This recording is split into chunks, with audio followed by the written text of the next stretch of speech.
Dobrý den. So, good morning. It's my pleasure to welcome you to the 9th edition of conference called Mothers and Fathers Welcome Parents at Work. This conference is organized by the platform called Business for Society, and the topic today is the Swedish inspiration: transformation of the parental leave and support of faster return to work, especially with regards to mothers. So this is the main topic of the conference. We are going to have a number of distinguished guests, but first of all, I would like to thank the sponsors: Česká spořitelna, the Swedish Embassy in Prague, and the Business for Society. I'm Julie Hrstkova. I am the journalist for Hospodářské noviny, and I will be the moderator. So first of all, I would like to ask Petra Ondrušová, Chief of Sustainability Officer of Česká spořitelna, to come. From the Embassy of Sweden, I would like to welcome Marie Bendegard, Deputy Head of Mission. Welcome. And Director of Business for Society, Business pro společnost, Pavel Štern. Welcome. And I'm very happy to welcome Vice Deputy of the House of the Parliament, Olga Richterová. So I will give the microphone to Pavla Ondrušová now. Good morning, ladies and gentlemen. Allow me to welcome all of you on behalf of Česká spořitelna in this beautiful venue of the Marble Hall. This is the 9th edition of the conference called Mothers and Fathers Welcome, and we are here to stress how important it is to help parents to return to work, and we have to provide the conditions allowing parents to do that. So we are looking forward to today's discussions. Thank you for coming.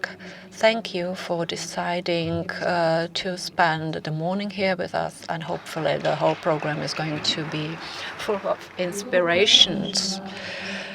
Thank you, Petra Ondrušová. Now, Marie Bendegard, it's your turn.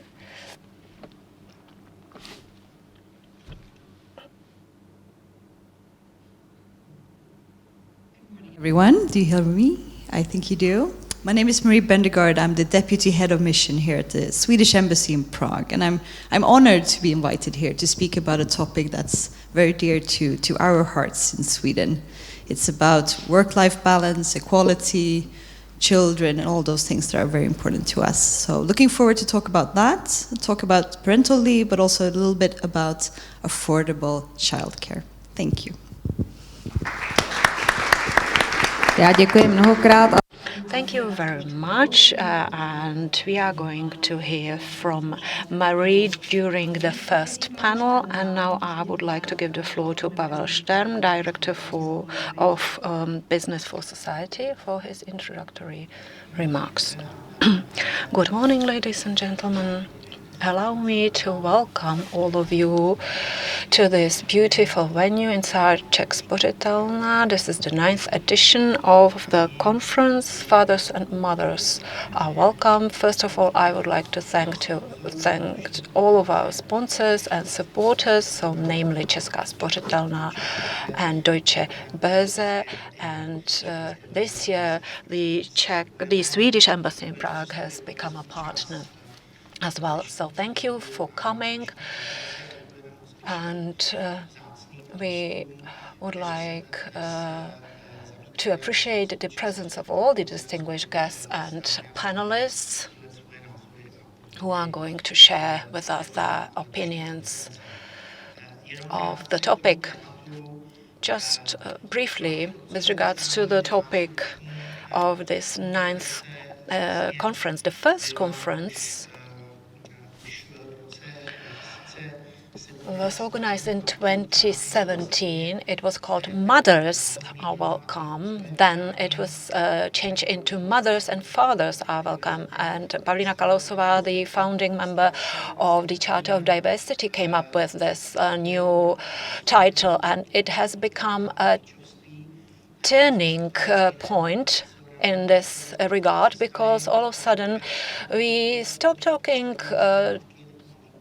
about the needs of mothers only, and we started talking about the needs of parents, and we created the brand Parents at Work. And in the Charter of Diversity and the platform, responsible companies have managed to achieve incredible results and brilliant results with regards to supporting parents and their return to work. And this starts at the beginning of pregnancy, and then they are accompanied throughout the process and to the point of returning to work, and it goes hand in hand with childcare, etc. So I believe we have managed to do a lot, and we wanted to move a bit, and therefore we have come up with a new topic that's worthy discussion. So we want to discuss shared parental responsibilities, and we want to open the topic of shortening and reducing the parental leave or maternal leave, because it has been a topic that's discussed, but really reluctantly or cautiously. So we thought that we could stress it more in order to give it more impetus and to delve into this topic. And therefore, we asked the Swedish embassy to participate, because their Swedish model is very successful. They have a lot of experience, and this is the reason why we wanted to invite them. So thank you for coming, and hopefully we are going to come up with ideas and options to promote and support parents returning to work. Thank you. Thank you very much for your introductory words, and now I pass the floor to Olga Richterová, the Vice Chairwoman of the Parliament. Thank you. It's a pleasure, an honor to be here.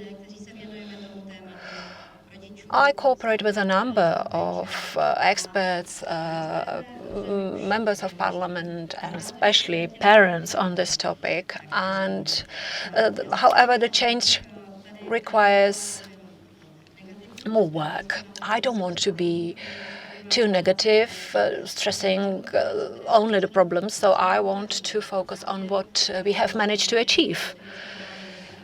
Although the progress is slow, there is certain progress. So 3 points I would like to mention.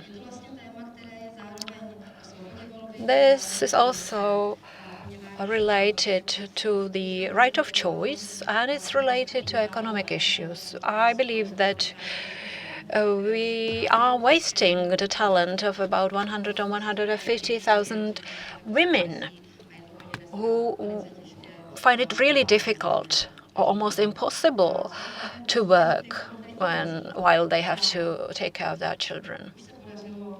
And last year we managed to provide allowances and support for part-time jobs.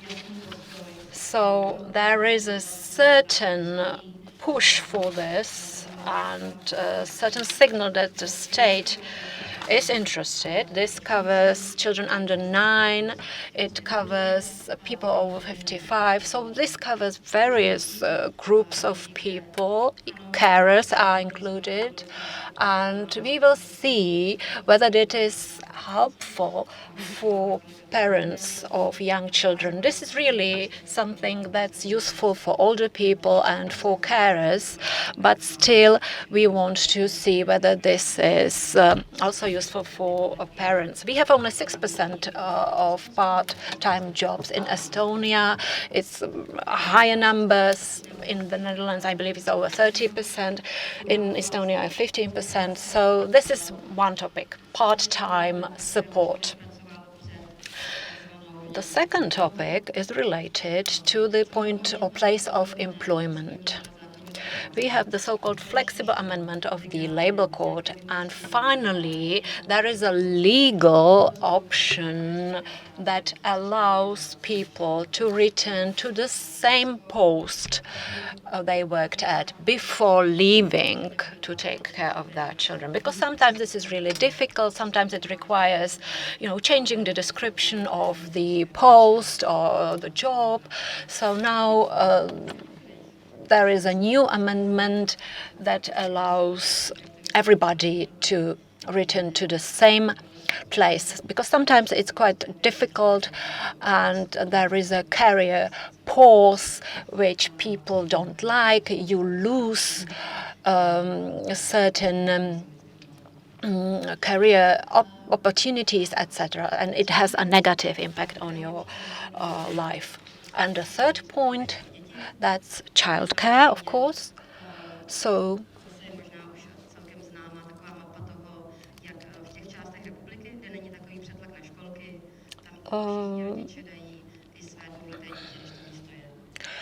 there are big differences in individual regions and the Czech Republic with regards to the available numbers in kindergartens and preschool childcare centers.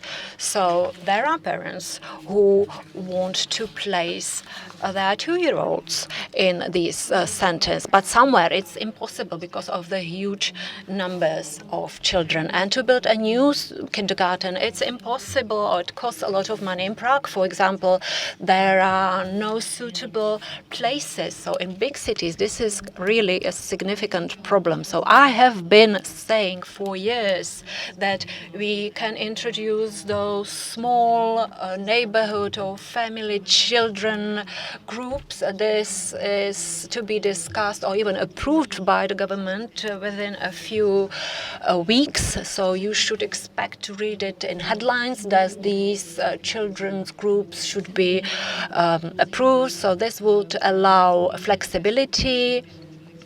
There would be training courses for carers. It would not require a long educational program. It would be quite fast and flexible, and it would not be too demanding, because when you want to build a kindergarten, it requires many approvals and it takes a lot of time and a lot of paperwork. So you could take care of 2, 3, 4 children in your living room without excessive requirements. So these are the 3 points: childcare, part-time jobs, and cooperation or possibility to return to your former post or place of work. And we in the parliament, mainly female members of the parliament, do pay attention to this topic. So thank you very much for stressing this topic, because it's very important. I can spend some time here with you, but unfortunately later on I will have to leave. But I just wanted to express our support. Thank you.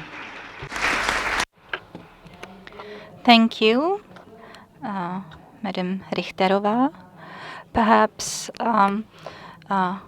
because you can only spend limited time with us, I think it's a good time to ask questions if you have any questions for her. Okay, so do we have a question?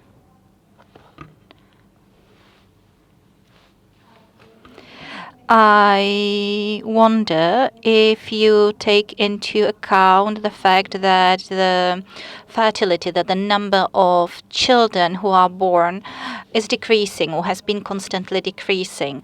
And we know that now there's too much pressure on grammar schools because the demographic curve behaves in a certain way, but then it does not seem to be quite reflected in the thinking. Thank you. Thank you. This is a very hot topic.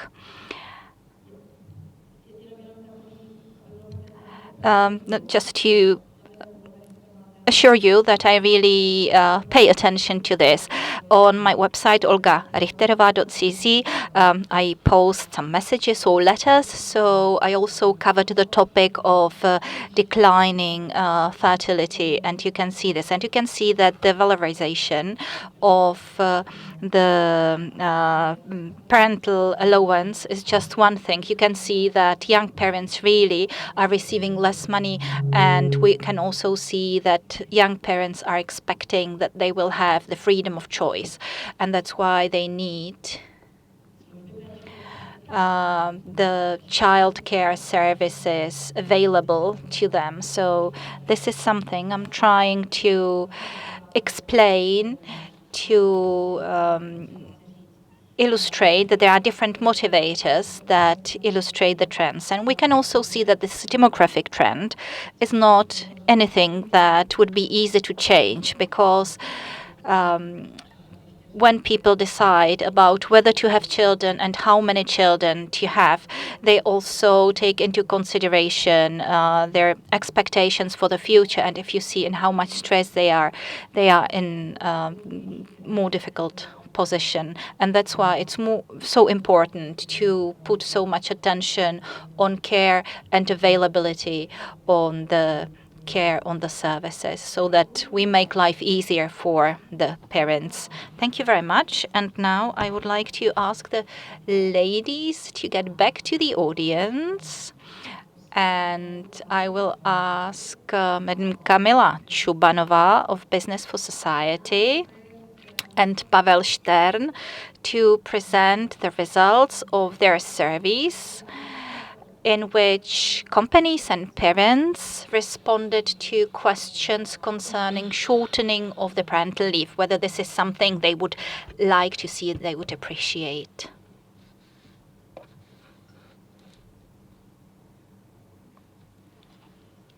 Good morning, one more time. Every year we conduct brief surveys. We address parents and we address employers as well before this conference. And this year we focused on the main topic of this conference, which is sharing parental care, what kind of conditions parents would need to share the child care, and the shortening of the parental leave. And we have results of our surveys, and together with Kateřina Eliášová and Kamila Chubanová, we will present the results, especially the results of the survey conducted among parents, and then some results of the surveys conducted among companies. And this survey is still ongoing, so if you would like to contribute, please feel free to. You will find the link on diversity.cz. So let's have a look at the results now. Good morning. Pavel has already said that we prepared a brief survey to get some answers. We received about 100 responses, mostly moms over social media. You see that it's like 98% of mothers participated in the survey. Only 2% were dads.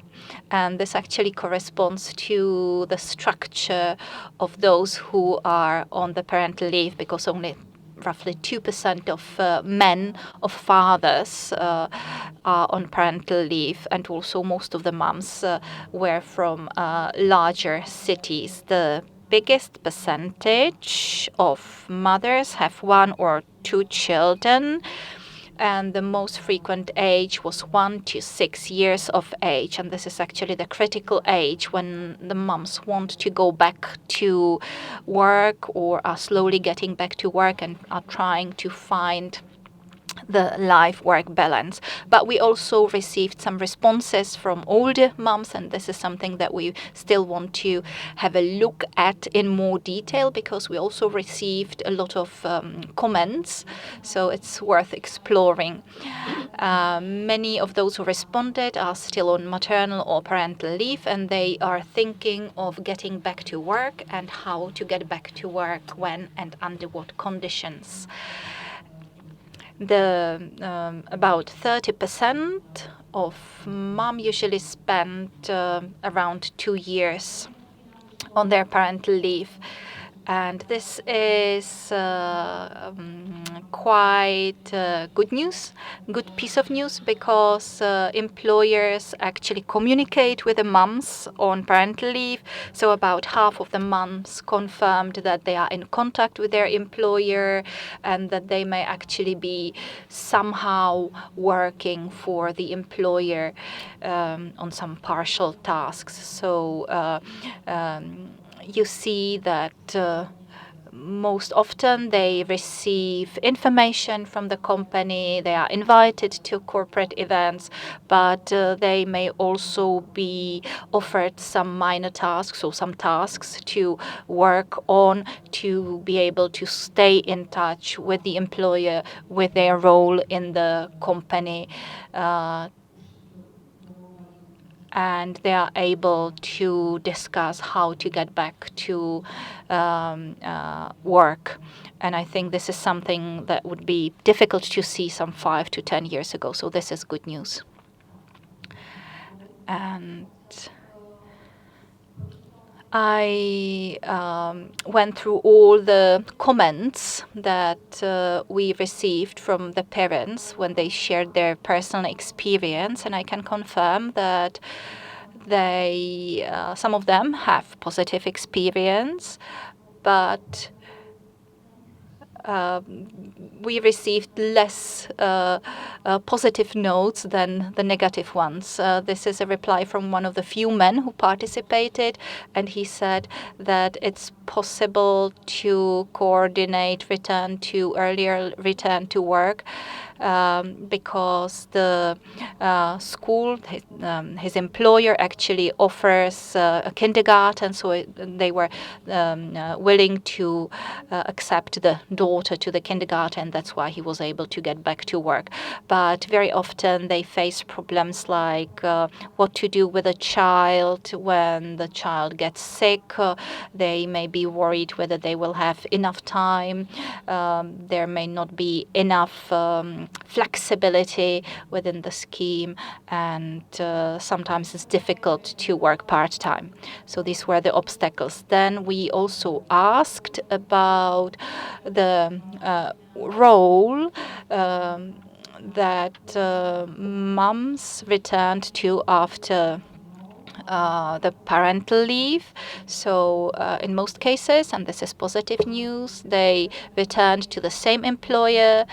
And of those who were not able to rejoin the previous employer or started their own business, this was due to the fact that with the original employer they would not get as much flexibility as they needed. So this sounds like very positive news, but we were really getting a lot of negative comments, and some people said that after 4 years on the parental leave, it took a while to get back to the work routine. But then if someone works 12-hour shifts and they have 2 small kids at home, then these people are really very much concerned. They think that it may not be easy to talk about the employment with the employer at all, because this is a demanding scheme.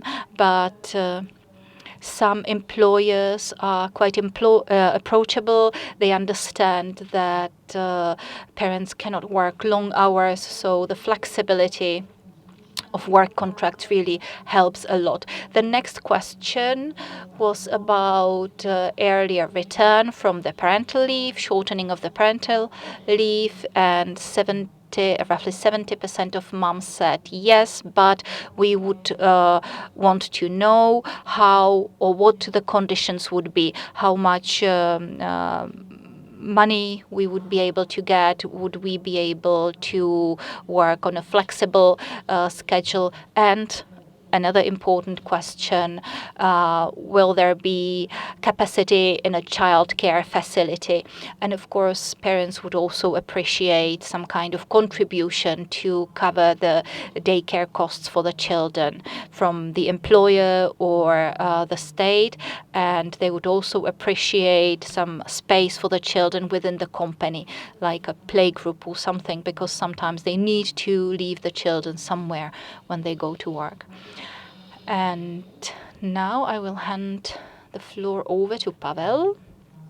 The next question, as you can see, we asked about the respondents would find it reasonable to shorten the parental leave if the conditions were set accordingly. And then 33% said yes, 35% answered no, and 37% answered no. And of course, we received some comments to this, and about half of the comments said rather yes, or I probably would appreciate this.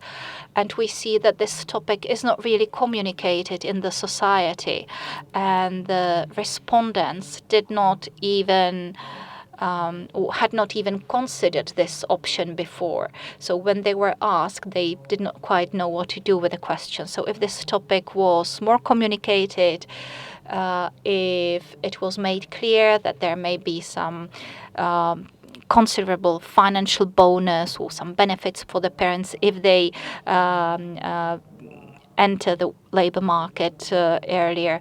So this is not communicated properly. The next question was about sharing the childcare, and again we see that about 50% answered yes, about 37% answered no, and in the comments we had like two groups of quite distinctive opinions, and women, mothers usually say that the parental allowance should be increased because then this is one of the important conditions for sharing the parental care. And they also mention flexibility more than the possibility of part-time jobs, but flexibility of the work and availability of the preschool or child care and some financial motivators. These are the things that we read in the comments a lot. And the respondents also mentioned that the state should be contributing to financing of the preschool or childcare facilities. And we can clearly see that this is still a new topic in the public discussion.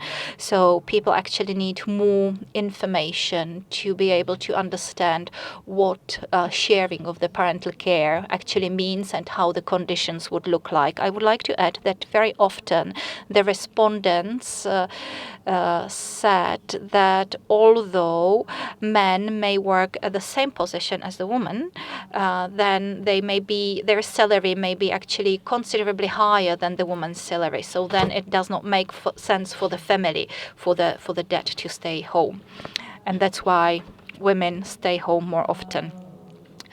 And just briefly about the survey we conducted among employers. There were about 50 companies taking place in this, and we see that parents inform employers that they would like to get back to work before the 3 years of parental leave expire. And more than 90% of employers say that they make some form of cooperation possible for the employees on parental leave, whether it's work from home, work on some partial projects or tasks, some contacts with the employer, with the workplace, to keep the employers involved and also to keep them engaged. This was the question about shortening the parental leave for employers, and most employers answered yes, they would appreciate this actually, but they would need more support, and this is something that Olga Richterová has already mentioned, so it seems to be on a good way. And of course this depends on the capacity of preschool facilities, childcare, some kind of support for the employers who actually open daycare center for children of their employees, to make sure that the children of the parents are taken care of. So this is just very briefly about our service. We will process results of all the surveys, and the survey is still open, the one for the employers on the website, and we think we're collecting some really interesting information. Thank you very much for the presentation, and we see that money not only rule the world, but also parental leave. Paní Marie Ben. And now I would like to give the floor to Marie Bendegard, Deputy Head of Mission of the Swedish Embassy, because we are opening the first panel, the Swedish Inspiration. The second guest, Christian Horn, Head of Sustainability of Ambea, is the biggest Swedish provider of social care. We'll talk about best practice, and hopefully he will connect remotely online. Good morning.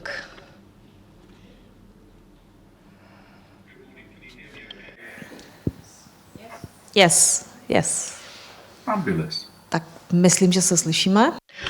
Yes, hopefully you will be able to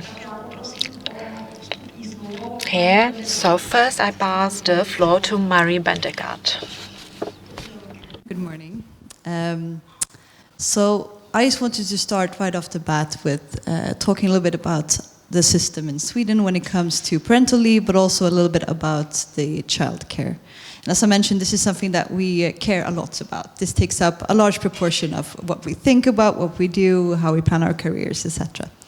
So very honored to be here. Also, I just wanted to say right off the bat that this is not a perfect system. And I will actually finish the presentation with a few examples of the challenges we had. And this is even though we've been going at it for 50 years. So I just want to very, very briefly go back with you to the glorious year of 1974.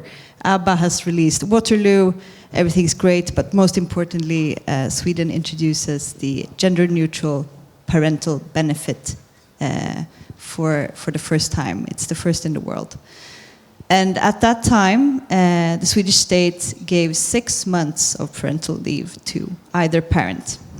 And that was considered very generous, I think, but things have changed, and I'm very glad for that on a personal note. Today, you can get 16 months of paid parental leave. And it is gender neutral, so it's up to each couple to decide. But with some caveats, and we'll come to that. So you get 480 days of paid parental leave. And if you're a single parent, you get the whole batch. Otherwise, the idea is that you divide it. Now, 90 days have been earmarked for either parent. So 90 days for instance, the mother, and for instance, the father. And those days cannot be transferred. And I'm getting the feeling that this is what's sort of is bringing a debate, perhaps not only in Czech Republic, but other places. And it's actually fairly new. It was introduced 2016. That was that late. Just a little bit more numbers. Most of these days, 384 days, they need to be used before the children are 4. But there's actually a possibility to have some parental leave, paid parental leave, even after the child is 4. And that's to give additional flexibility. There's also something, and this is quite popular actually in Sweden. For the first year, both parents are allowed to take 30 days off together. It's called the double days. And I think me and most of my friends in my age, they have taken that the first month, because that's when you need all hands on deck, yeah? And that's pretty useful, to be honest. So, which parent takes out the parental leave in Sweden? Well, I think you can guess. So just to give you a brief sort of perspective, in 1974, when this was introduced, mothers in Sweden took out 99.5% of the paid paternal leave. And fathers took out 0.5%. Not very much. In 98, so I'm jumping quite a long ahead, mothers took out 90% of the paid parental leave, and the fathers took out 10%. Now, it's an improvement, but it's not now it's my personal view. It's not a great improvement, right? It's from 0.5 to 10% improvement in quite a lot of years. But in 2016, we introduced these earmarked 3 months that will be lost unless the father takes it, or the mother. 150 days can still be transferred. So it's a lot of days can be transferred from one parent to the other, but 90 days need to be used or else they're lost. And in 2022, so just a couple of years ago, mothers took out 70% of the paid parental leave, and fathers took out 30%. And that's quite a big change. But regardless of this, it also shows that we have quite some time to go before we are at 50%. We're not there yet, and we've been going at it for quite a long time. Yes, something to keep in mind. And also an interesting thing that we've noted in our statistics, and we do love statistics in the Nordic countries, as you know. There's a concept, or there was an idea that we expected, I think, that men with lower income would be more interested in taking parental leave. Because if you have a high income, you have more to lose, right? And just, I realized this, I forgot to mention this, but you usually get 80% of your salary as for the paid parental leave. That's the normal. And then companies, some employers top it up, so you get 90%. But the regular thing is 80% of your income. So the idea was, right, that you would expect high-income fathers to perhaps not want to take this option because you would lose more money to the household. But what we've seen in Sweden is actually the opposite, which is interesting. Now, I haven't seen any research yet what's the actual factor, but it's not income, and that's interesting. So, it's not only about paid parental leave, it's also about affordable childcare. And in the Swedish system, when the child turns 1, you have the right to put your child in a preschool for a modest fee, so it's subsidized. And the effect is that most parents go back to work after 1 to 2 years. The average mother in Sweden for a child born 2019 will take out between 8 to 9 months of parental leave. And the average father will take out 2 to 3 months of parental leave. So then you can count. It becomes a year, basically. And then many go back to work.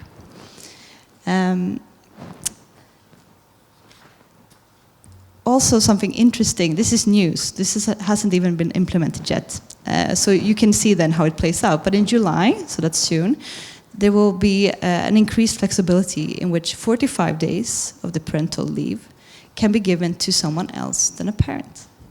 So let's say, for instance, that you're a single household, or that you would need your grandmother or grandfather to take out time off from their work to look after the child, then that will be possible for 45 days.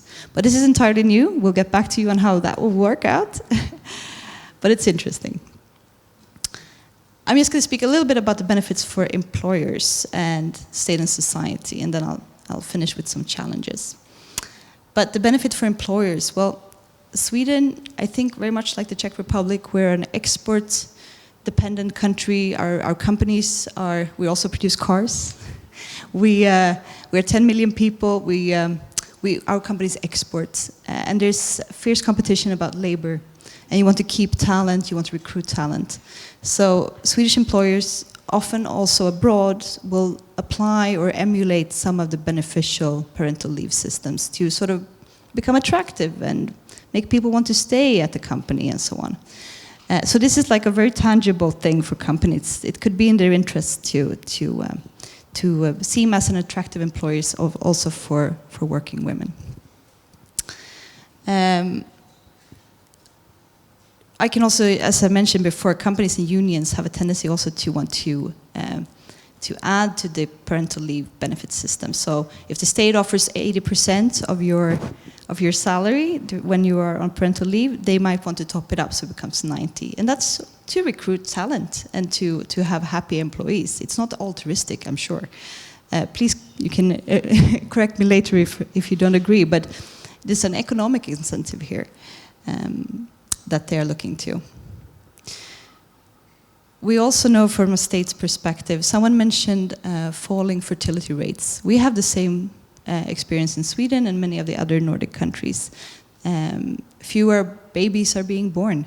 So from a state perspective, it's also an incentive to encourage families to have children and to make it more attractive. That's a very, very concrete interest for a state. Also, if you look to IMF, OECD, I'm sure many of you already know this, if you increase women's equality, more women work, that becomes revenue to the tax base, lessen dependency and strain on the welfare system. There's a lot of research about this and many other experts who are more suitable to talk about it than me, but it's a lot of research on this and it feels very straightforward, to be honest. If you have more people on the work market, they will pay taxes, and that's also beneficial for the state. And I promised I would get back to you on challenges, right? So this sounds very, very great. It sounds like a very good system, and you know, it's good, but it's not perfect. It's income-based, so if you're a student, for instance, and you get pregnant and need to go on paternal leave and get paternal benefits, then that could be a struggle because your income is quite low, right? So that's not perfect. I think they're looking at that. Most fathers take out parental leave, but not all. Around 18% do not at all. And that's even though we had this very generous system. If I want to end this on a more positive note, that would be that, and this is anecdotal from my perspective, but that it's becoming a norm that fathers spend a little bit more time with their children. And you can see that in my generation and younger, that is the standard. And men want to be home with their children because their friends are staying home with their children to a large extent. You get a nice relationship to your child, maybe even the couple understand each other a little better, you divide the labor. So even though it's taken a long time, you can really see that you're having a change in society, that norms are changing. And I think that's very, very good, to be honest. So that was all from me at this moment. Thank you very much. Děkuji mnohokrát.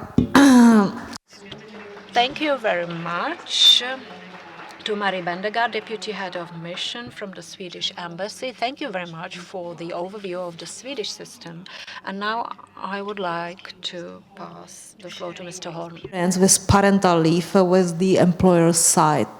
Thank you. Can I ask, can you hear me okay?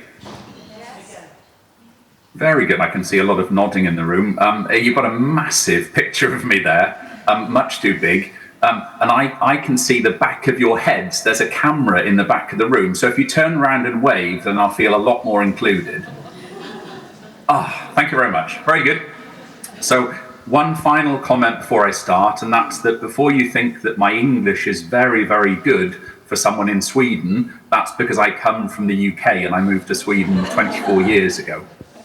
I'm responsible for human resources and sustainability at Ambea, which is Scandinavia's largest provider of elderly and social care. We have about 30,000 employees. And as Camilla said, I'd love to talk about more on what Marie was saying, the benefits to employers, but also, as Marie did, share a little bit anecdotally and maybe my personal story.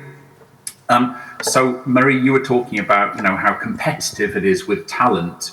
McKinsey talked about in 1997 the war for talent, and that's definitely the case. In our branch, there are fewer people of working age that need to take care of more and more people because of demographics, but also an increase in care needs. And that you see across many, many industries, that there is a lot of competition for talent. So we, of course, need to be a very attractive employer. But it's not just our branch. If you think about the building branch, for example, they're trying to encourage men. As you said, Marie, it's not that even though there's a right to take parental leave, that all men do that. We all need to widen the talent pool. Parents who want to be off with their children, parents who need to be off with their children as their partner needs or wants to return to work. And if you think about the white collar sector, think about law, for example.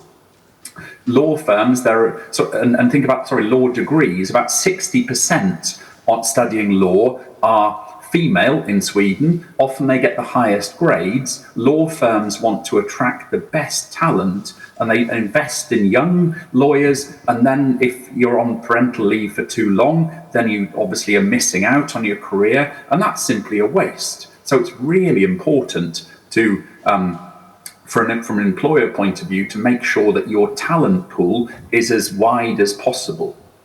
So you were talking, Marie, about the compensation that you get paid up to 80% of salary. That's true, but with a slight limitation that, as you say, Marie, it depends how much you've been earning before. So it's tough for a student, for example, but also there's a limit on that. It's about 3,700 euros a month gross salary if you take out the parental leave in 13 months. And lots of people take out 18 months or more. Remember, when you think 3,700, isn't that quite a high salary? Remember, we're quite high taxed country, higher cost of living, so it's not terribly high, to be honest. So as Marie said, it's not uncommon in certain branches for white collar workers that they pay up to maybe 80 or 90% of your actual salary, which is quite a lot. We can't afford to do that in my branch. So our collective bargaining agreement, which isn't uncommon, means that we top up salary with 10% of people's base salary.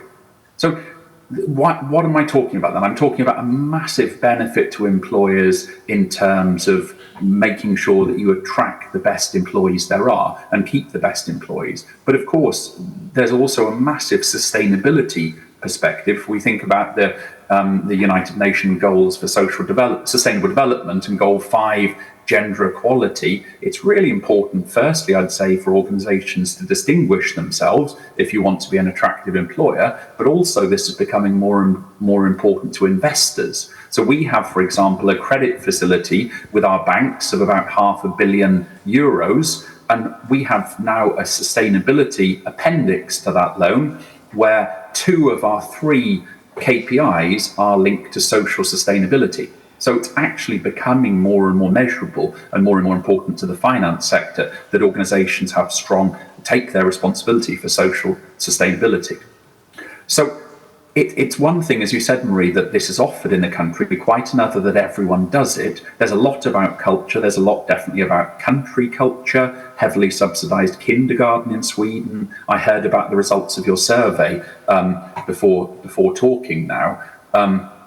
But I really think that, as I know happens through Diversity Charter, largest employers can lead the way, and that definitely includes the public sector. It's not just about the private sector. And of course, lots of people would get scared and think, oh no, how much is that going to cost to us? But I'd counter and reply by saying, how much does it cost to miss out on great talent? If you've got someone who is going to disappear on parental leave and really lag behind in their career, what's that going to cost the organization? I think it's a lot in organizations about building, as with a lot of diversity and inclusion work, as you know, it's a lot about internal culture. It's great if senior leaders really buy into this and support it. Senior managers as well. Often men are pretty overrepresented at that level in organizations. And it's not just about financial support. It's also making sure, I've mentioned about your career falling behind a bit. Think about the capabilities. Those of you who've been have been at home with children, time management skills, dealing with challenging situations, your negotiation skills, empathy, all these skills you really develop during parental leave and when you're off with your children. And certain companies actually are coding these and linking them to their leadership capabilities. So it's something that you can really see as an organization benefits, that rather than just someone disappears and is away, that you keep contact with them during that time and make sure that their return to work is straightforward, But B, you think about, okay, what capabilities are they developing during that time? And organizations like Diversity Charter, we're a member of the Swedish Diversity Charter, mean that you can help each other. I talked about sharing a personal story. I heard the survey that was sort of discussed before, Camilla, that you talked about, and it doesn't make sense for dads to stay at home. They earn more than women. I've heard this a fair bit in Sweden. Just to comment on that very briefly, I've heard dads say, oh, I can't afford to take parental leave, and then they go out and take a loan to buy a boat. You know, it's an investment, and I'm not going to moralize, but I think, you know, often it's you really have to think about what the benefits are. I think that factor as well, think about that in 2027 in Europe, we're all going to have the EU Pay Transparency Directive, because we know that women, and this is the case in Sweden as well, will often be paid less for the same work than men. So there are these sort of structural problems we need to deal with. It's a societal problem, I think, that women often get paid less than men. They shouldn't do.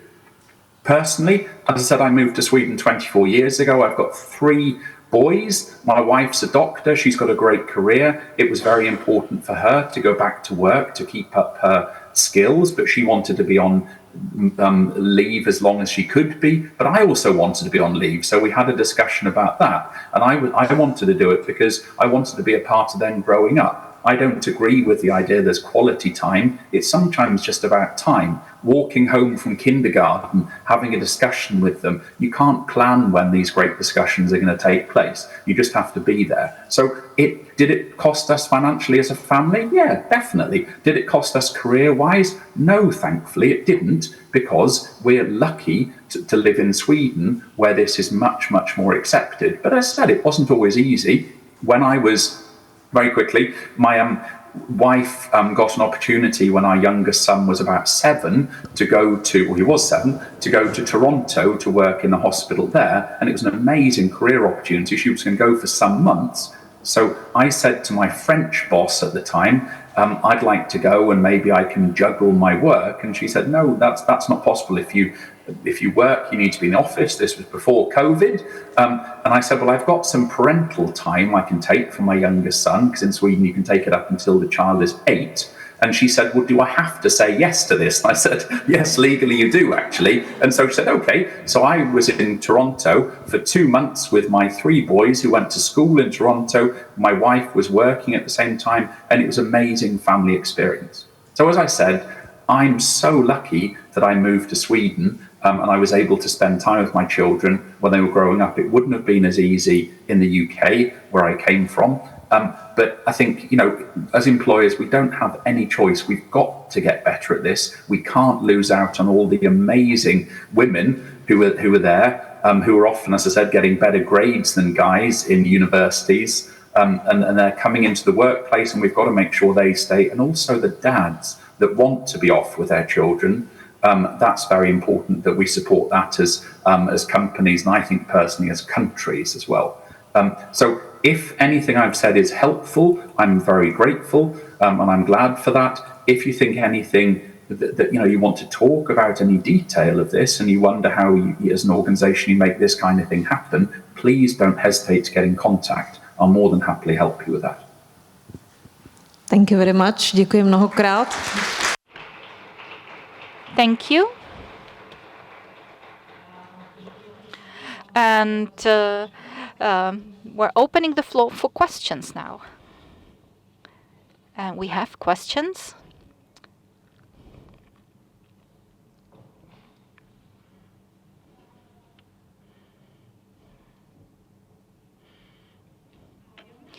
I wonder how it works with the employers. So you have the second parent, and the second parent asks for the 1, 2, 3 months of parental leave. And what happens to this employee's role, and how do employers handle this? Because the employee disappears from the workplace for a while. And maybe this applies to moms and dads as well, not just fathers. Okay, so first, Madam Bendegard. Perspective, since you are an employer? Yeah, of course. So I think, sorry, I was waiting for you to speak, Marie, and there's a slight delay here in the sound. So, of course, it's not easy. You know, if someone disappears for 1 or 2 or 3 months and they've got a critical role, of course, it's not easy. But over time, you learn to deal with it. When often men come to me and say, "Oh no," you know, and the classic that you don't want to hire someone because you're worried that they might have children, you know, or someone's got young kids and you think they might have another one. You know, I always say that it's more of a challenge that we don't have the best talents working for us. We just have to make this work. And in all my years here, over 20 years working in HR in Sweden, it has worked. You always make it work. It's a great opportunity for other people. So if you think about development opportunities, maybe someone a bit more junior can step up for a while. Maybe someone, a talent in another position, can stretch to take care of this role as well. It often goes very, very quickly. And I always think you're better off trying to cover that than the person leaving, resigning and going to another employer. But of course, the smaller the employer is, if you're an employer with just 3 employees and one of them wants to go off for 3 months, then of course that can be very challenging. And of course it takes it costs more if you want to bring in a consultant or someone on a short-term contract to cover that role. But with sort of gig workers, so with flexible working, but for larger employers, this should be less and less of a problem. But as I said, in all my years, it's simply worked out. But it's the standard here, so we've had many years to get used to it. I can use that from my perspective. So from the government offices, from the foreign ministry perspective, of course, as Christian said, if it's 3 months, it's hard to get in someone temporary to cover because the recruitment process will probably take longer than the actual stay, right? So it's not without its challenges. But something that keep in mind in Sweden, as I mentioned in the beginning, we do appreciate work-life balance. This is very important for us. So in the summer, for instance, if you go to Sweden in July, you will notice that a lot of places are closed. And the normal thing, and this is also guaranteed by law, that you have a right to be on vacation for 4 weeks every summer, and many take 6 weeks. So they gather the vacation from the whole year and they're gone. So if you think about that, you have many places that basically close down for a month, and then you would add another 2 months. I mean, it's doable usually. So that was all I wanted to add. Děkuji mnohokrát za velmi zajímavé zkušenosti a Thank you very much for sharing very interesting experience. We have time for one more question. Good morning. I am curious about the details relating to taxation, social and health insurance, because this is a very important part, this income part to the system. It has to be paid somehow.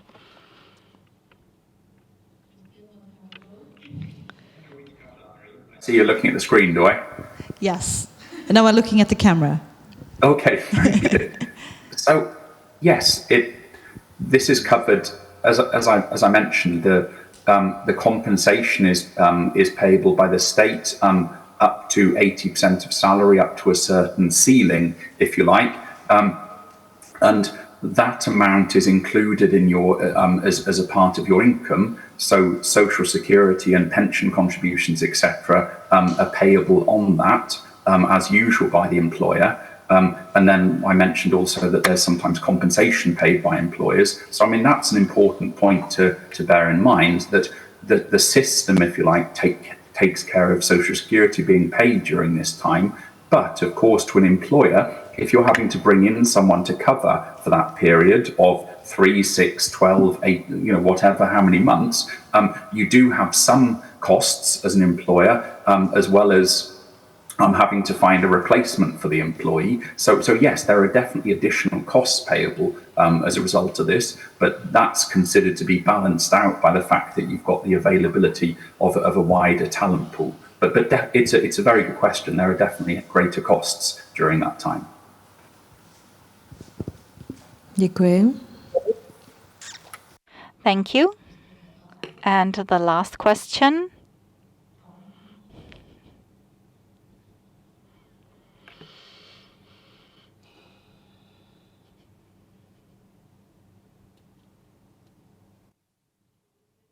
Good morning. In Sweden, how do you plan to get to the ideal situation of 50% of men actually taking part in the parental leave? So what do you plan to do to lower the disproportion? I can try to have a go at that first, if you want, Christian. Excellent. I'll be very honest. There's a goal to have equality in the burden sharing when it comes to raising children and equality in the workforce. That's the goal. But as with everything, I would expect that it will differ. Perhaps it will be 60-40 in reality, perhaps that is good as we get, or perhaps men will stay home more than mothers. We're not sure. But I think you should strive for the 50-50, but sort of be open to the idea that it will probably be, the goal might be somewhere around that. Yeah. What should we do? Well, there are debates in Sweden on this, and I also want to add that when we earmarked the 90 days for each parent, meaning that the father needs to take out 3 months or they will be lost. This was controversial also in Sweden. We've added 1 month at a time. First it was 1 month, then 2, then 3. And there is a debate ongoing in Sweden if we should have more months allocated like this to increase the number of fathers going on parental leave. It's possible that will happen.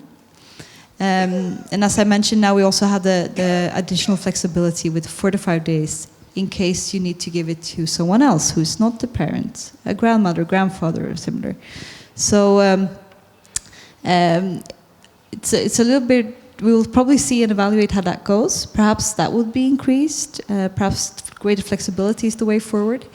But as I mentioned, a lot of things have happened only in the last 10 years when it comes to the number of men or fathers taking parental leave. So if we're lucky, and I'm really hopeful for this, we will not plateau, but the trajectory will be positive, and there will be a sort of a norm change, sort of encouraging fathers to take time off with their children. But to my knowledge, no concrete policy plans yet.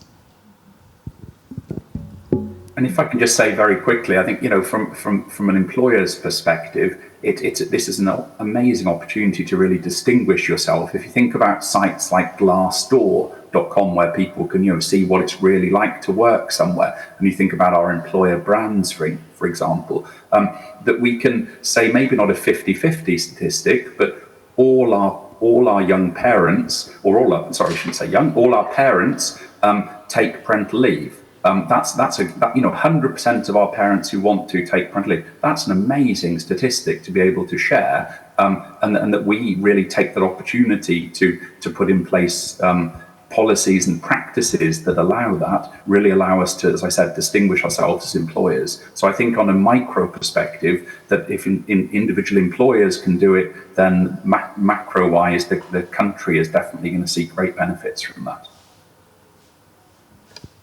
Já děkuji mnohokrát. Jsem ráda, že jsme slyšeli podrobnosti. Thank you very much to both of you. It was really interesting to hear all the details about the Swedish model. So thank you, Marie Bendegard, Deputy Head of Mission of the Swedish Embassy in Prague. And we thank Christian Horn, the Head of Sustainability in Ambia. Thank you, Christian.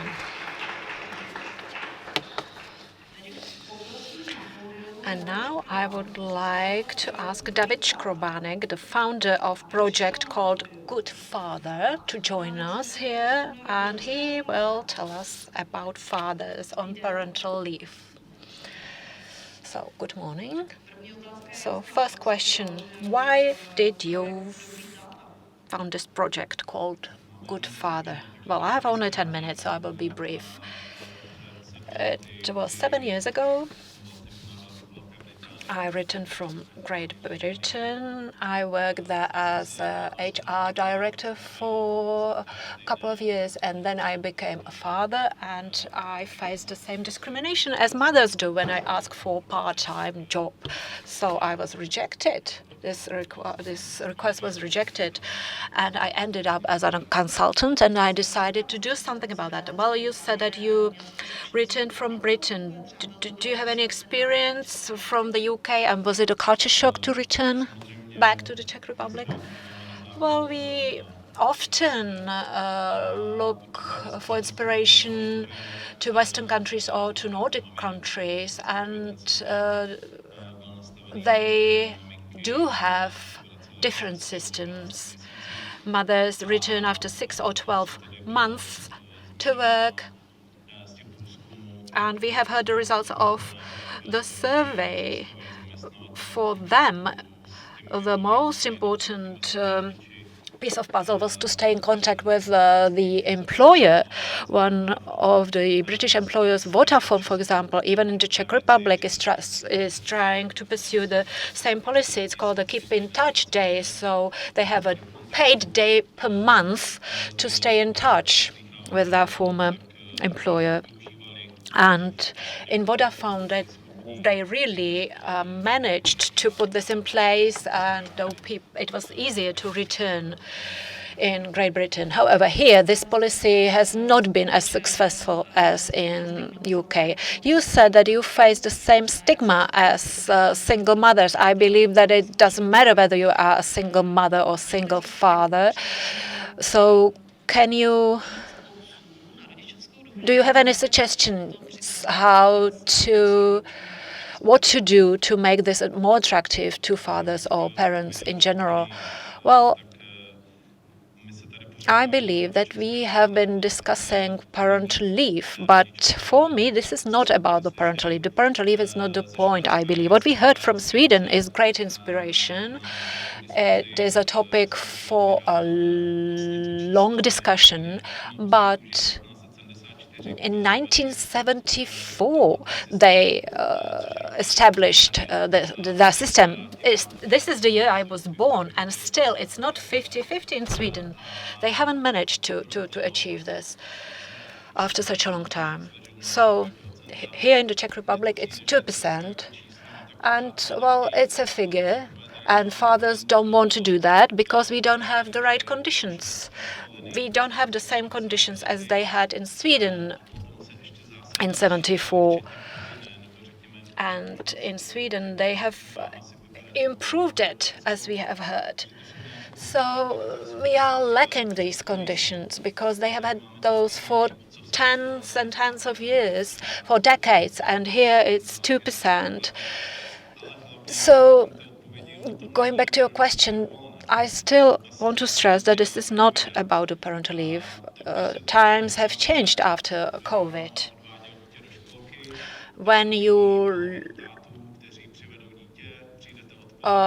watch parents bringing their kids to school or picking them up from school or going with their children to health checks, it's mostly or quite often parents. So mothers here in this room know how time-consuming this is, but fathers are quite frequently seen taking their kids to school or for health checks. So for years, thousands of years, men used to be breadwinners and women used to provide for food and children. This is something in our DNA. It takes time to change. So when you say all of a sudden that fathers are supposed to stay at home, well, they won't manage for more than 1 or 2 hours. But this has to happen. We need that time. We need fathers to take their kids to school because this will change. This is great, but it's not for everybody, and we cannot expect this to happen overnight. Yes. Oh, well. Do you think that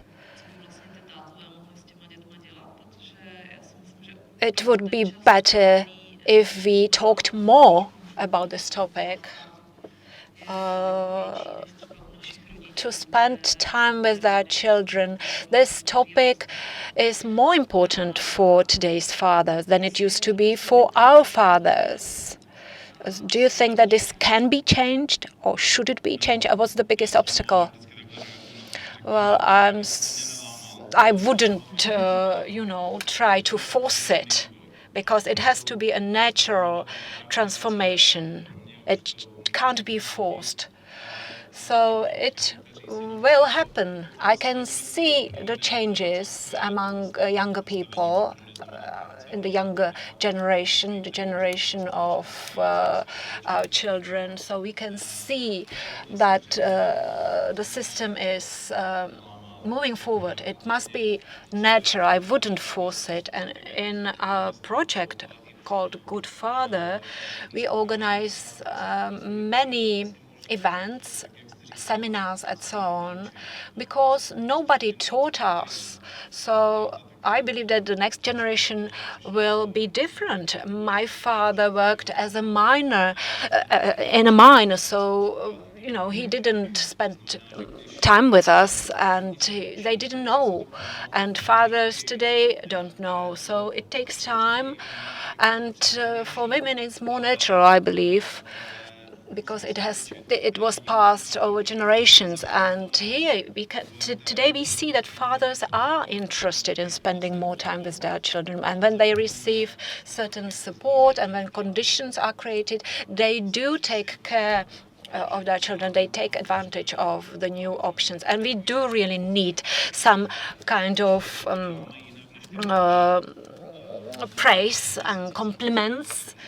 A month ago, I organized a conference about the importance of fathers, and it's proved by research that fathers go about childcare in a different way than mothers, and sometimes, children are not ideally dressed in mothers' opinions when it's cold outside, but it's our way of doing things, and women need or should tell us that they trust us, and sometimes words of compliments do miracles, and fathers enjoy it more and more, and mothers, I believe, will be able to enjoy this as well. So I wouldn't force it, definitely. We are quite impatient in the Czech Republic, I would say. And I was present at this conference 5 or 6 years ago, and we have seen major improvements since. The numbers of fathers on parental leave have increased, and many employers allow part-time jobs. I am in touch with the Škoda, a car maker company, and other companies. We should focus on the improvements rather than on the shortcomings. Well, I will ask about the employers dealing with the fact that fathers want to spend time with their children, and young people want to have a different work-life balance. And you mentioned Vodafone, that they were not successful with their policy. Do you think that the times are changing? Well, we are living in quite difficult times, and we have a number of generations involved in the labor market because we have been prolonging the retirement age. So it's people spanning the 25 to 60 on the labor market. So it's quite a mixed picture, quite a diverse picture. And it cannot happen overnight. I have to repeat that. I can't say that Vodafone haven't been successful. They are trying to change the conditions. Our project was founded 6 or 7 years ago, so we should really focus on the positives, and we should talk about positive examples, about best practices. It's great to be able to hear about the Swedish model. I participated at the Equal Pay Day conference by Alenka Simirska, where they discussed Slovenian model, and there the message was, it's great, it's okay that mothers can return earlier to work. It's okay that fathers can take care of their children. So we have to stress this, and that's what I'm trying to do in Good Father, in our project.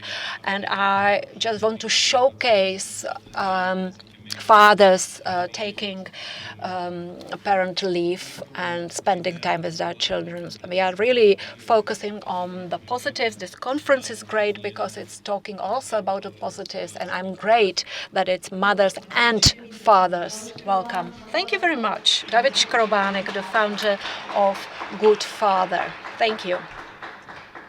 A teď se zaměříme asi, nechci říct na to nejdůležitější, ale na to, co zajímá všechny a na peníze. So now let's talk about the financial issues. What is the potential economic options for shortening and reducing parental leave? So I would ask David Klimeš, the director of the Endowment Fund of Independent Journalism, to take the floor, and Petr Bartoň from Dataran Economist, who always comes with some controversial theory. So both of you are welcome here.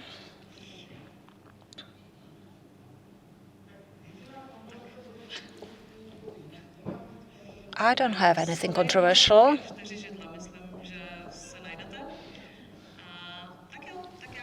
So, David, I will ask you for your introductory remarks as a father, parent, journalist. What is your take on this issue? Thank you very much for having me. It is the 9th edition of the conference, so this is great news. I'm quite frustrated, however, that this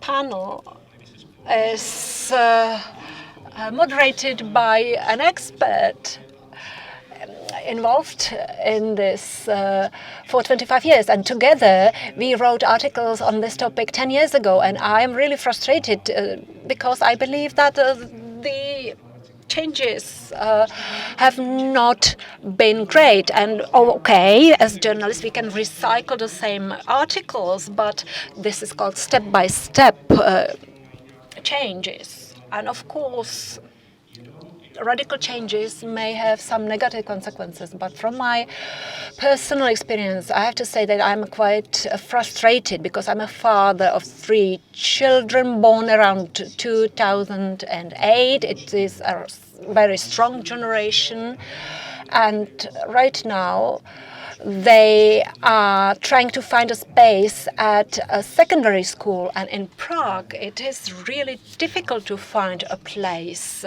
at a good secondary school. It's really frustrating, and I'm quite impatient about this. We should change the system. We have to focus on those strong generations born in 2008 and 2009. And, you know, there are fluctuations in the birth rates, and we should approach these strong generations as an investment, because they will quite soon become taxpayers. So what we pay for their facilities is an investment. And this slow step-by-step change is not sufficient, I believe. I heard the Minister of Finance saying that he does not know where to save money, where to cut costs, that they have done everything they could. I disagree quite strongly. I believe that social policy and the social welfare system has many options to provide incentives to society, to provide incentives to parents and still save money. We really should provide more options and freedom to choice to people, and really then later it would pay off. Social cohesion is important. We should not be afraid of becoming or being parents, and this will have even economic benefits. Thank you, David. So, how much does it cost to have mothers on parental leave, and how much could we earn as a state if there was a different option for mothers? Well, I will respond, but I want to correct something because you said that I'm controversial and I'm not controversial. The only controversial issue is about me is that my arguments are based on data and facts. That was a praise from my side. Okay, I agree.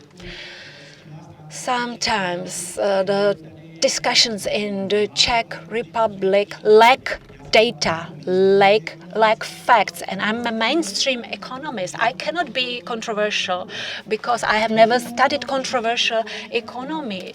What can be controversial is the topic. I have a podcast on Mondays and Fridays, 6 minutes, and in those podcasts I talk about a number, reflecting facts in the world, and I discuss that particular number or that particular figure. So media keep discussing the same topic, and I sometimes come up with something really fresh and new, because mainstream is not always the most important issue. However, what can be controversial for this conference is that I have been always sensitive about gender equality at the labor market. So it might be controversial that I, as a white middle-aged man, dare talk about gender equality. I don't know. Well,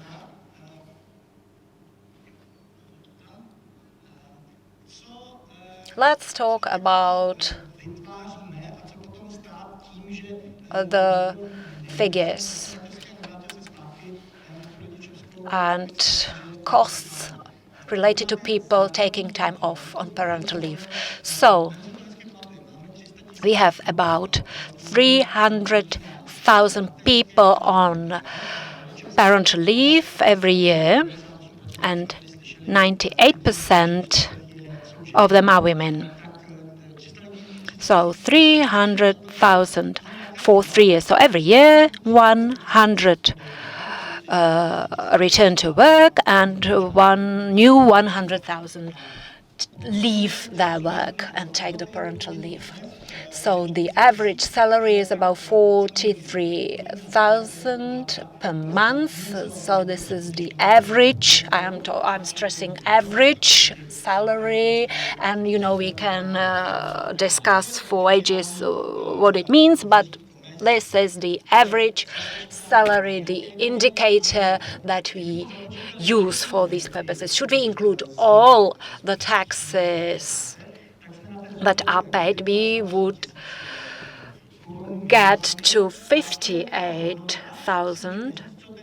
And this is what the average employee creates. That's what an average employee has to generate for the employer to give him 43,000. Of course, they generate more because there might be some profit for the employer.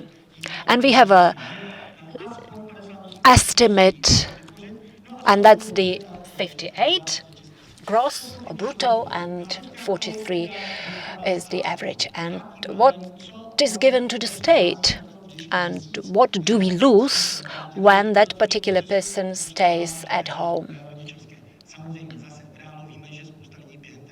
And of course, there are many people who work while on parental leave, and we do not have really granular data, and that's a shortcoming, because it would be nicer to have more details and to be able to analyze more granular statistics. So we have to work with estimates. Part of the social security is paid by the employer and employee. In total, it's 13 or almost 14,000 for health insurance. It's 5,000, and income tax 2,600.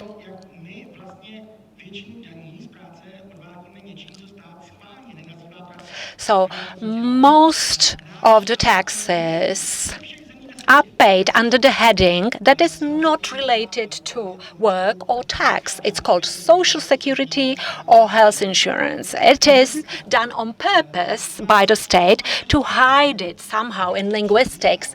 So you see that this is quite interesting. And this has been happening here in the Czech Republic since 1996. So since 1996, we, have had this system. So this is the amount for 1 month. Then you multiply it by 12 and 3 years, because these are the people who are on the parental leave, and then 100,000 people who are new in this system that is rolling over. And we're looking at it in crowns now. And on the next slide, okay, here you see the billions that the state is getting. So 210 billion, this is the value that the state is missing out on social security and health insurance for the period of the 3 years when parents are on the parental leave. And in the past, we used to speak about deficits of dozens of millions. Now we speak about deficits in hundreds.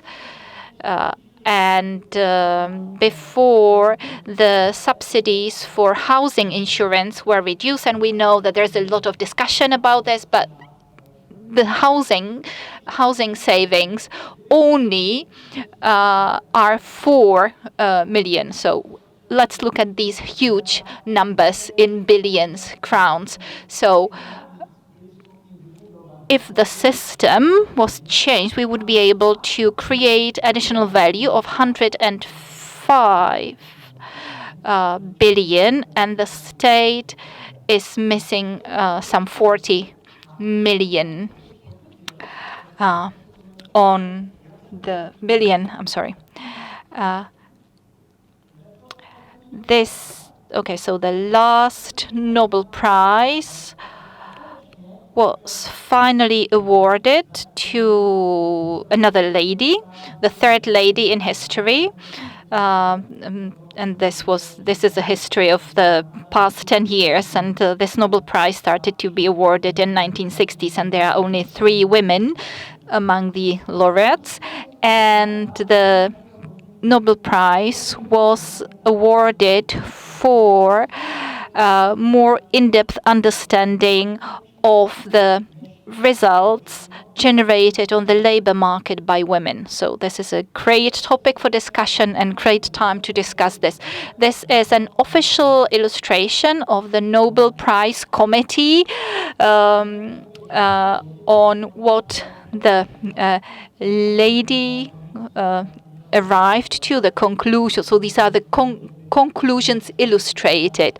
And of course, this is not a scientific illustration, but it is an interpretation what we're talking about. So while the man just continues in his career path, and maybe the path is increasing a little bit in the end, the woman just goes down, her career path declines and stays there. And of course, this is slightly distorted because no one stays on the same level. So this is a simulation of the real life. I used real data. So this is a model of average salaries. And it's at the bottom line, you have age categories. So at the age of 20, an individual starts working, the wage maybe, or the salary maybe some 25%, and there's 2.5% increase every year, and this somehow corresponds to the growth of the national economy. And then the end of the graph, 65 years, the man finishes with some 76,000. This corresponds to the average price of 43,000 somehow. If a woman spends some time on the parental leave, And we have to assume that before the parental leave, she was equal to the man. But then after the parental leave, she starts from a worse starting position and she only gets to 67,000. And because of the different taxation, we see that the gap in the average salary is increasing, and we know that the average age of the woman with the first child is some 30 years, and if we shortened the maternal leave or parental leave to 1.5 years, we would see a huge difference there, and this is actually the outcome of the research that was recognized by the Nobel Prize Committee, that the parental leave actually makes the position of the woman in the labor market much more difficult. And the main cost is not the fact that the woman or mother stays on the parental leave for 3 years, but the fact is that she, after the parental leave, she is never able to catch up with the men, because it's the most productive, the best years of life after that, and she's never able to catch up with the men. It's just like Tour de France. If you stop being, or if you lag behind the first group, you will never, or the leading group, you will never catch up with them, really. Okay, so thank you for the progressive economy illustrations. Well, when I looked at the numbers, I actually received about the same results. I did not work with the average. I used median numbers, and I think these are more accurate, and I think the value was 105 billion. My value is 95, and the 38 billion was whatever is paid to the state. My number was some 40%. And what we really have to look at is the economy of maternal and parental leave. Starting the 1st of January, I think the parental leave is 350,000. It's been increased. So we have cheaper and more expensive children. So actually the children who were born at the beginning of this year receive, or their parents receive, more money. They are 50% cheaper for the family than those who were born before. I think this is quite offensive for the parents. And then if we look at how much we could get if we try to balance the family life and work better, and look at the parental leave from a different perspective. According to the official proclamations of the states, the parental leave is perfect. So there's some 80% of the salary from which the allowance is calculated. Then we get to something like 29% if we're calculating with a median. So it looks wonderful. So theoretically, the moms could be getting 29,500, but in reality, they get 10,000.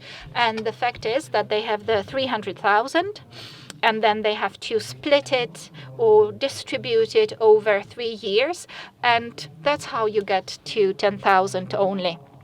And the system does not really give you any guarantee in taking care of your child. And then moms are trying to find the stability in there. And that's why they choose to stay home for 3 years, because their social security and health insurance is paid for them during this time. And we have some data from the Ministry of Labor and Social Affairs, and we know that the net amount is 9,400. And then, of course, we can take into consideration what the Nobel Prize winners do, look at the costs and benefits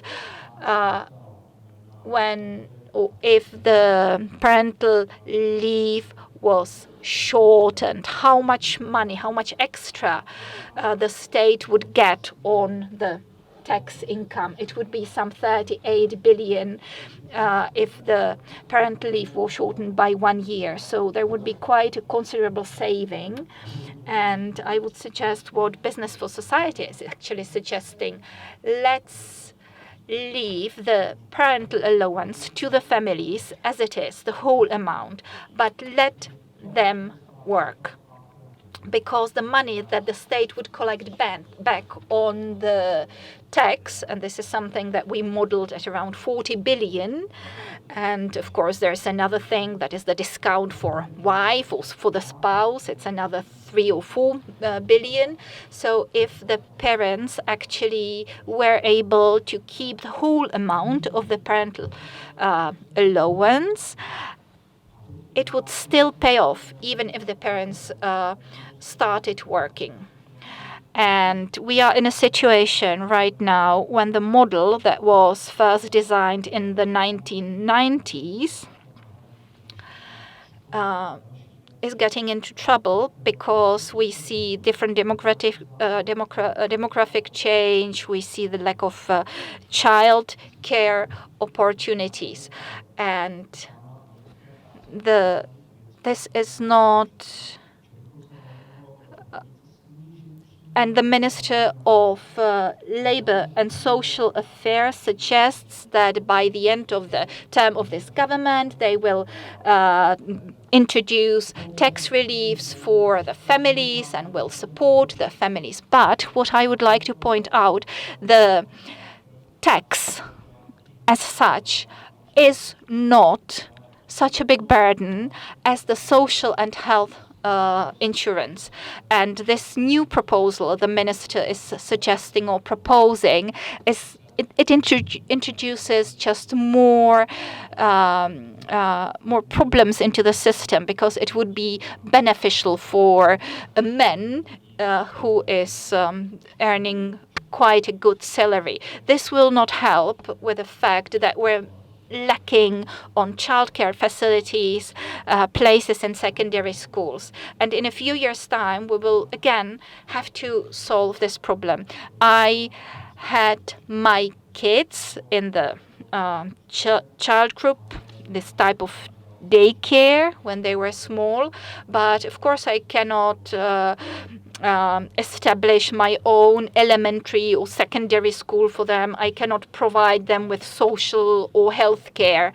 And although I prefer making slow steps, the system that we have here in the country now actually requires some transformation that should lead to of course, some situation that would be more beneficial, but it also should support social cohesion. And often people say that if it's a problem that only concerns some rural areas and countryside, then people in Prague do not really worry about it too much. But this is something that actually concerns of all of us, so it needs to be tackled. And now it's time for questions from the audience. Good morning, Jana Bielinska. I'm a lawyer. I focus on employment law, and I actually have a note to make. Thank you very much for the numbers. And I think that we're actually mixing up the maternal parental allowance, then some other allowances that parents can get, and the length of the parental leave. So I would like to summarize this. So first, we are trying to see at how for how long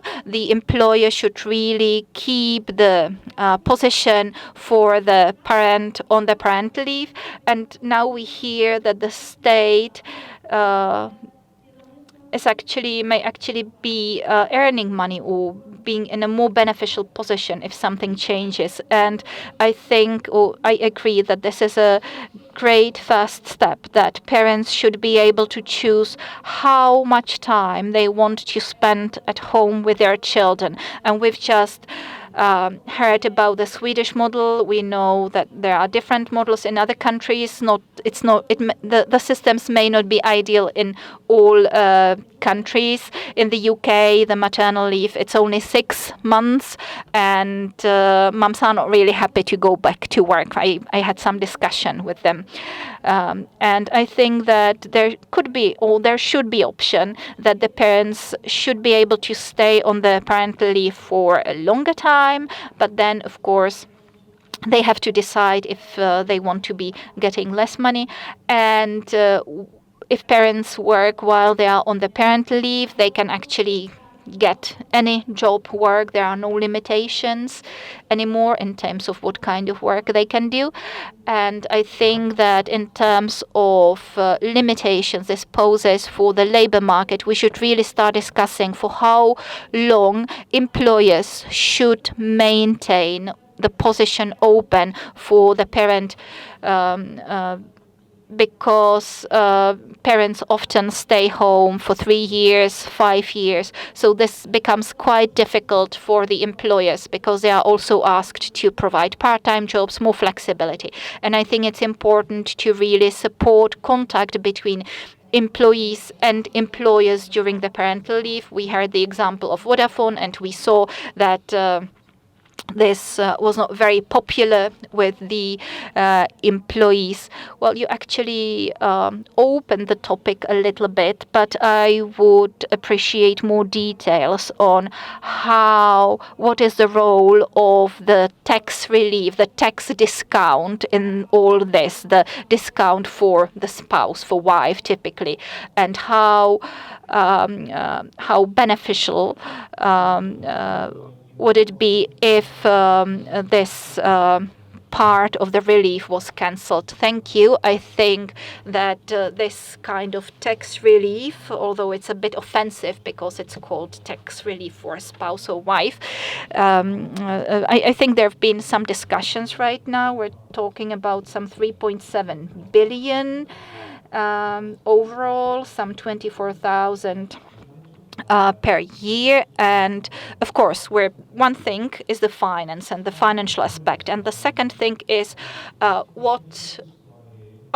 this affects the family. And the state actually affects the design or setup when most of the tax reliefs go or are allocated to the man, to the father, while the mom stays at home with the children. And then if the mother wants to start working while on the parental leave, then the taxation of her work is really very high. So I think that from this perspective, this tax relief for the men should be cancelled, although there are some groups that where this may be beneficial. You may have two people just before the retirement age, and one of them may be working, the other one may not. And then in this case, it may be beneficial. And initially, this tax relief, this particular tax relief, might have been beneficial 30 years ago, but it's obsolete now. It's outdated. So this is something. Okay. Just to respond to the first comment, well, Mr. Klimesh mentioned that he's offended by the fact that some kids are put a different price tag on by the state. And we know that when the change happened, there was a lot of pressure on the women who were due at around the end of the year and beginning of of this year. And we know some people may try to postpone their death if they can earn some money on it. And we know that Shakespeare actually has described this already.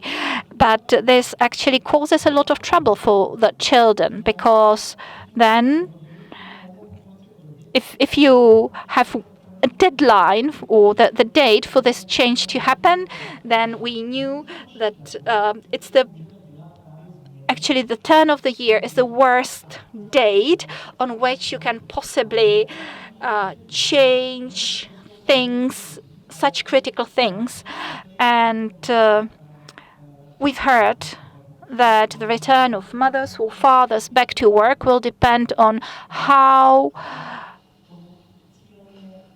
they can get engaged with the employer, but the state actually prevents them from keeping in touch with the employer, from being engaged, because they can work, the parents, they can while on parental leave, but not in the same field. So yes, the employer may rename the position, but basically the state does not support this because from the parents are forced to start doing some kind of other work from the tax perspective. And getting back to the children now, yes, this was not quite a reasonable thing, and it's also not reasonable thing to push parents on parental leave to have to work in a different field.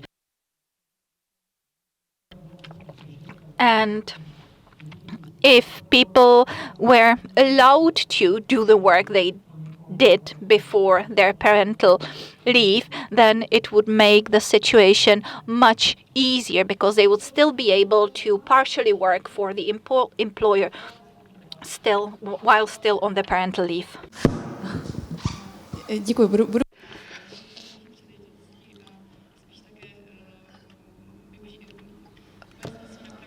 I would like to correct one comment. We are really confusing two concepts of benefits and allowances for parents. And with regards to parental benefit, there are no limits introduced by the state. So you can pursue any type of work under any type of contract with any type of employer.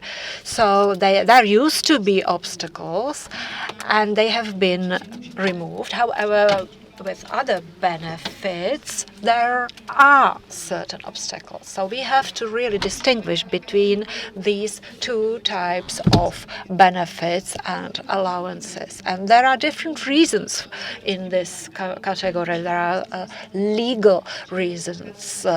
They want to prevent employers from misusing the system or abusing the system. So there are certain barriers in this category, because under the parental leave you can agree with your employer if you want to work on part-time at the same job. You can discuss a change of your workload part-time, or you can flexibly draw on your benefits. It's not very well known. It's a bit a gray zone with regards to the setup. However, it is forbidden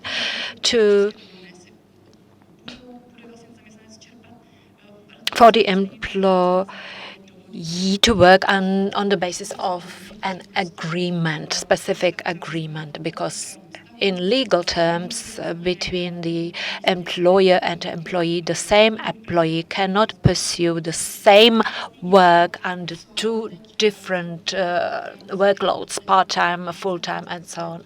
So we are going to have an amendment to the relevant legislation.